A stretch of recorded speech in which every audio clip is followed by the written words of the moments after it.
Hey, what's going on, YouTube? Glad you guys were able to make it with us. What's happening, bro? What's going on, bro, man? We got a crazy one. Yes, we do. This one right here, man, I've always known that, this kind of stuff be happening, but now they're using an app to do it. Right, You know what I mean? right. So I'm going to go ahead and let the clip roll. We're going to get back to you. Yep. New tonight, the Montgomery County Sheriff's Office is warning everyone not to fall for fake food deliveries. They shared this video with us tonight of a woman doing just that so her friends could try to break into a home. It happened in the Harmony subdivision in Spring, and our Zach Tawatari is there tonight. Zach. Yeah, it's a scary thought. Ordering food is something almost everyone does, and neighbors tell us that they've been circulating that video in hopes of catching the people who did it. The Montgomery County Sheriff sharing video showing a woman pretending to be a DoorDash driver delivering a meal to a home on Emerald Vista Drive in Spring. Looking at her phone, knocking on the door, but all, as police say, 4 people tried to break in the backyard. It happened about a week and a half ago in the early morning hours in this Spring subdivision. Neighbors we spoke to say it's the way it all went down that's unsettling. The DoorDash, that was super scary because everybody uses DoorDash. And if DoorDash came to my house at 2 in the morning, I probably wouldn't answer the door, but there's a lot of people that would. That couple says they've lived here 7 years and have never heard of anything like this happening before. Officials recommend never opening a door for a delivery you're not expecting, and if you are expecting a food delivery, to even have the driver leave it outside the door. If you know anything about this situation, you're urged to call the Montgomery County Sheriff. In Spring, Zach Tawatari, KHOU 11 News. Hey, bro, man, what you think? Well, that's why I go pick up my food. I think this COVID stuff got everybody just lazy. Man. Let's just drop the food off to me, Yeah. But usually, though, with like that Uber Eats and the DoorDash and all that, they usually, like they said, they usually just leave it at the door. You can track the food with the app. And they know when they, leave it at the door, and they usually ring or knock on the door to let you know that they are there. Yeah. And they're dropping the food off. They don't usually, I've never seen them actually hold your food at the door and knock on the door like a delivery person would. You know what I mean? Well, they got the option. People got the option, please hand me my food or leave at door. You know what I'm saying? So okay. People got the option. Got you. So that's why you be seeing that part. Gotcha. Okay, Yeah. all right. But I guess my question to you, bro, is that if this young lady came to your door and you know you didn't order nothing, you know what I'm saying? But you like, you know what I'm saying? She, got this food. Would you open up the door, or would you be like, just talk through the door? Or Well, I got a security gate. I talk to everybody through it. Okay. You know what I'm saying? A security door, excuse me. But Yes. no, I probably would have not let her in. No. You know what I'm saying? But I probably would have opened the door and just talked to her a little bit. Because that's usually what I do with people I don't know. Right. I open the door a little bit, the security door a little bit, and talk through it. Yeah. You know what I mean? But as far as, opening the door, inviting her in, and trying to have that conversation with you, I ain't finna do that. Nah. Because you didn't order the food. You know what I'm saying? And I'm the type of person, I don't want nobody else's food. Right. I'm not, I didn't pay for this, you know what I mean? Now, I guess somebody that's scheming might have been like, oh yeah, I did get my food, whatever the case. I don't know what the situation is. But either way, it was a setup. So, no. You know what I'm saying? And when you talking to people, you got to kind of watch not only them, but use your peripheral to see what's behind them, on the side of them, and what's going on. Yes, definitely. Do you feel like that's something that can be learned if you spend a little time out here in these streets? Well, just naturally, because the people that they interviewed was like people in the suburbs, you know what I'm saying? So when I say that, I'm talking about, from a hood perspective, you know what I'm saying? Do you feel like you can already kind of have that sense and, just coming up in the hood? Well, with a hood perspective, what is a hood perspective? You just don't trust anybody in there. Yeah. Because too much goes on, you know what I mean? You got people getting you, you know what I'm saying? You got people that's not trustworthy. And I'm not saying everybody in there. I'm saying there's people in the hood like that. You know what I'm saying? Right, Amongst, right. you know, you got all the diversity in the hoods. You got the good ones, you got the bad ones, okay? That you do. You know what I'm saying? You know, and I'm one of them. you know what I'm saying? The good ones. The good one. You I'm a definitely good are. one. You definitely are, bro. I definitely attest to that. Yes, You know, but yes. I'm just saying, you know, in the hood, a lot of stuff goes on, and yeah, it's definitely a classroom. It is. You know what I'm saying? It's It definitely is. classroom. You will learn quickly Yeah. being in that type of environment. Well, yeah. You know what I'm saying? So yeah, I do believe, because unfortunately, you know, you have so much of that in the hood. You know what I'm saying? In the neighborhood or whatever. You know, it's like, okay, who do you trust? You know what I mean? Because everybody backstabbing. You know what I'm saying? Each other. Everybody trying to get a couple bucks Right. off another broke person. You know what I'm saying? I don't get that either. You know what I'm saying? But regardless of the case, whatever the case is, you know, yeah, I do agree with you that, yeah, your senses are heightened more Definitely. when you come from that type Definitely. of that scene or whatnot, background or whatnot. So yeah, definitely. you know. Yes, because the woman on there, what they was interviewing, she was like, "Well, Mama, I'm surprised, I'm shocked," you know. And I mean, I can understand how you can be shocked, but hey, people, you know, even if this is proof that even if you're in the suburbs and you live in a nice big house, it's, you know, gated community and stuff like that, you still got to. It was crazy because I was watching a clip of Bun B. Okay. And Bun B got his house broken into. And you know, he lived in Texas, and he lived in a gated community, and this dude still hopped the fence to get in the gated community and broke into. He didn't even know it was Bun B's house. But he saw his wife through a window. Oh. Broke into the house, and Bun B was upstairs. Wow. So, you know, but you know, Bun B was thankfully able to, you know, get his sword out, you know what I'm saying? Right. And protect his homes. Police say rapper Bun B shot a masked robber at his Southwest Houston home. It all happened Tuesday night when Bun B tells police a man pulled a gun on his wife when she opened the door. The rapper, whose real name is Bernard Freeman, was not hurt. Neither was his wife, but the intruder was shot. And Melissa Correa has been following this breaking news, and she joins us live with a first look at the suspect. Melissa. Hey there, yeah, he was just in court. A judge just set his bond at $120,000. This is our first look at DeMonte Jackson. The 20-year-old is charged with a trio of felonies. He's sitting in jail this afternoon. Between Houston police and Bun B's attorneys, here's what we know. Yesterday evening, just before 6 o'clock, the rapper and his wife were at their Southwest Houston home when the doorbell rang.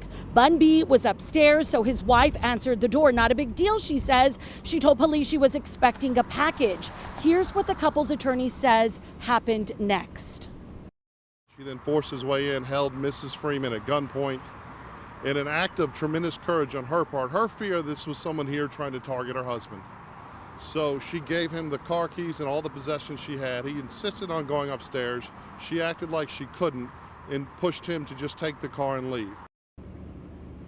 Bun B apparently heard the commotion. Cops say that's when he grabbed a gun and went downstairs, confronted the guy in the garage, and that then escalated into a shootout. Now, some good news. Bun B and his wife were not physically hurt in that standoff with the shooter, but they say for DeMonte Jackson, he was shot in the shoulder and went to a hospital in Pearland to get help. That was after he ran from Bun B's home. That's how Houston police were able to track him down and arrest him. And for me, it didn't set in until after I left that I could have lost two of my closest friends. I know that for them there was a lot of adrenaline, but it is really a story of two people that truly love each other and risk their lives to save each other. And I just thank God both of them are okay. Houston and really the world is standing with Bun B. His attorney says prayers have been pouring in from as far as Europe and the Middle East. Bun B has been in the rap game for decades, collaborating most recently with Houstonian Travis Scott. He's also taught at Rice University and has donated his time and talent throughout the area. Now, I get it. With such notoriety, you wonder if the rapper was targeted, but his attorney doesn't think so. This afternoon, he told me he thinks that the robber was going throughout the community, kind of casing homes, looking for an easy target. And the attorney says it just so happens that Bun B's wife was expecting that package. She answered the door. All of this leading up to what happened after that, guys. Yeah, so glad Bun B and his wife are safe tonight. Thank you, Mel. Shout out to Bun B. 2 times. Yes, sir. Yes, sir. So, but I mean, it's just simple things like that. Even if you in this nice neighborhood, you're in this nice suburb, gated community, it don't matter. You in the hood, it don't matter. I you mean, still gotta watch. That's where the money's at. Yeah. You know, I can remember 20 years ago, about 20 years ago, maybe a little longer than that, though, when everything just happened in the hood, basically. Yeah. You know what I'm saying? They wouldn't leave the hood to go make money, get money. Wouldn't. But then, everybody was saying, even 20 years ago, how you gonna get money from a broke person? Right. You know what I'm saying? We in the same damn boat. Y'all in the same boat. You robbing him for food stamps and checks, you know what I'm saying? So, when on some real, you know what I mean? That's With real true. money out there. Right, You know what I'm saying? So what you see now is a lot of crime that's traveling. You know what I'm saying? They're traveling to other areas, other communities, and that got money. They look like they got money, like the suburbs and whatnot. Yes, you know what I mean? yes. So now it's like nobody's really safe. Yes. You know what I mean? And I think that kind of goes back to these gun laws too, especially where Wisconsin being one of the later states, I want to say, that had carry conceal, that got carried to conceal. Yes. You know what I mean? Whereas, okay, yeah, you do probably need that. You know what I'm saying? You need to be able to protect your property. I mean, you can still own a gun without being carry conceal. Right. You know, because the carry conceal, you're just taking it with you. You know what I'm saying? And having it, That's whatnot. true. So, really, that probably doesn't have anything to do with it, but just being able to be a gun owner. Let me just say that. Yes. You know what I'm saying? Where you can at least protect your property and whatnot. Definitely. You know what I mean? Definitely. And I'm a stickler about. I'm not so much a stickler about color.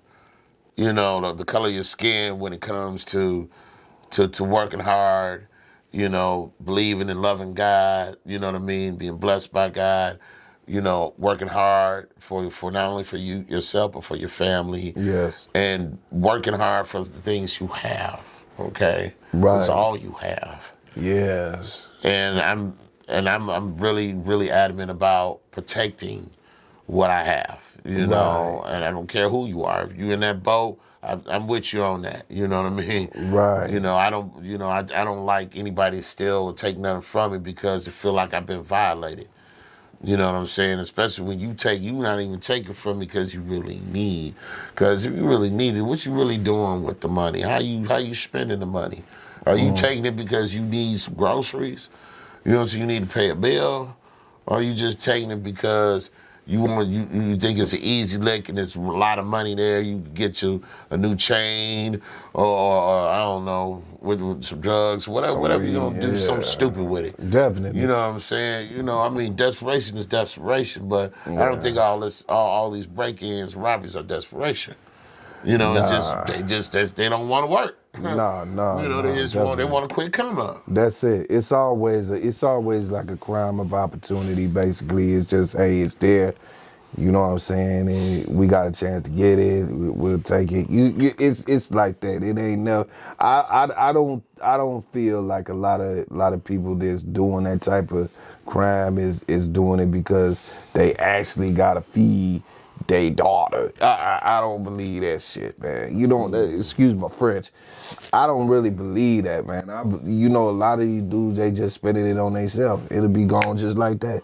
Right. I mean, it's not. Again, like I said, it's not out of desperation. I don't believe that. You know what I'm saying? So I don't know, Mo. I'm just, like I said, I don't think personally, and I'm just gonna keep it real with you. That's the way to get money. It's not. You know what I mean? Because it's a dangerous situation either way it goes. You know what I mean? You can get killed. Mm-hmm. You know what I mean? Trying to steal something from somebody. You know what I mean? Or, you know what I'm saying? Or they might make a mistake, you know, get caught with the goods in their hand, might get scared and kill the person. And so now you got a murder charge on top of a theft and break-in. You know, when it was only supposed to be a break-in, theft. Right. Now you got a murder charge on top of that. Yeah. You know what I'm saying? Things go left real quick.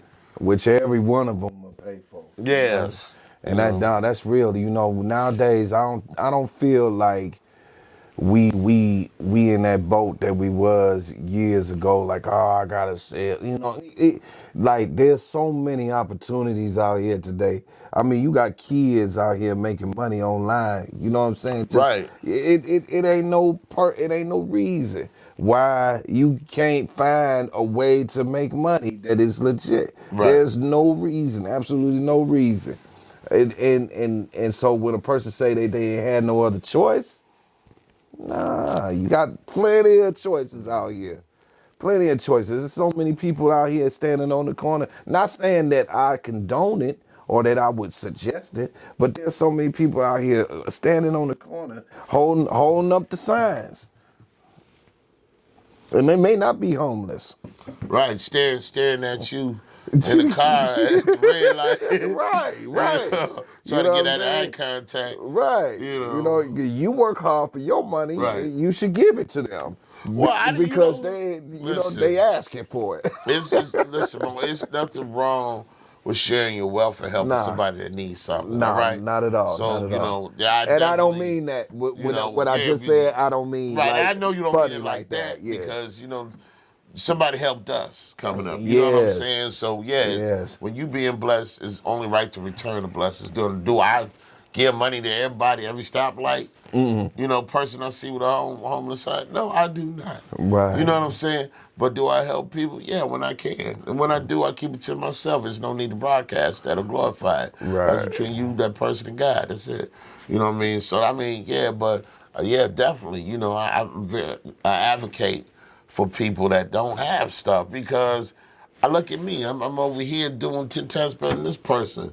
You know what I'm saying? I want to be able to help that person. Yeah, that's what whenever I can. You know what I'm saying? Look, you know what I'm saying? I might not can help you out, but I'm helping this person out over here. I'm doing my part somewhere is all I'm saying. Yeah. You even got, your begging family members and begging friends. You know what I mean? Helping them. You know what I mean? They need $10 to get to work next week or the interview, whatever the case is. You know how that goes. So, I'm just saying, there's always a cause out there, and I don't feel it's wrong to contribute to the cause at times, for times. Yeah. I mean, I agree wholeheartedly, bro. With that being said, hey, y'all, leave your comments and let us know what y'all think about this story, about what we talk about, our dialogue, everything, because it's good to get second opinions. It's good to get other people's views. So please leave your comments. Smash the likes. Smash those likes. And until next video, you guys, peace.